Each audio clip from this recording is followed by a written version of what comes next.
Fin janvier, un atelier cosmétique a eu lieu à l'espace culturel Victor Hugo. C'est la société ZD Academy qui est venue former les laborantins d'un jour.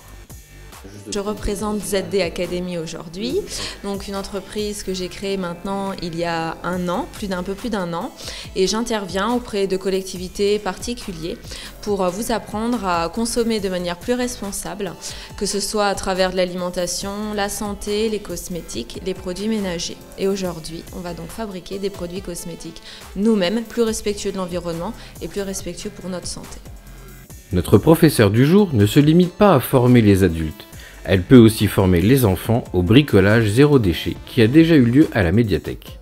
Le but de cette formation est de prouver à la future génération que tout ne se trouve pas dans les magasins et que certains objets peuvent être récupérés dans la nature.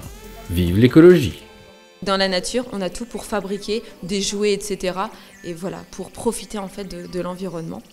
Je fais également des ateliers donc produits ménagers, fabrication de produits ménagers, alimentation santé et alimentation anti-gaspi. Donc ça va être, on va utiliser les épluchures, on va aller se promener utiliser les orties, les pissenlits pour faire des recettes, donc des recettes de cuisine qu'après on partage, on partage tous ensemble.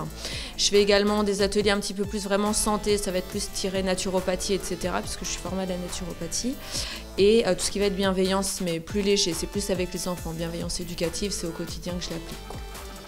Le saviez-vous? Le terme écologie a été inventé en 1866 par un biologiste allemand pour expliquer les relations entre les êtres vivants et leur environnement. Et Elodie a toujours une solution pour être écolo-pratique. Pour vous dire, quand elle a souhaité un café lorsqu'elle est arrivée pour l'atelier, elle m'a donné sa tasse pour ne pas qu'on utilise un gobelet en plastique. C'est un petit geste éco-citoyen que chacun peut effectuer au quotidien pour réduire de façon sensible l'impact sur l'environnement.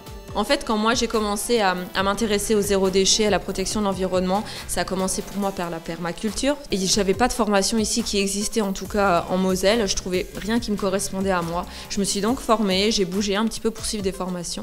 Et maintenant j'ai envie de partager au maximum pour que les gens laissent leurs mauvaises habitudes, apprennent de nouvelles habitudes et leur montrer que c'est facile, rapide, économique, écologique.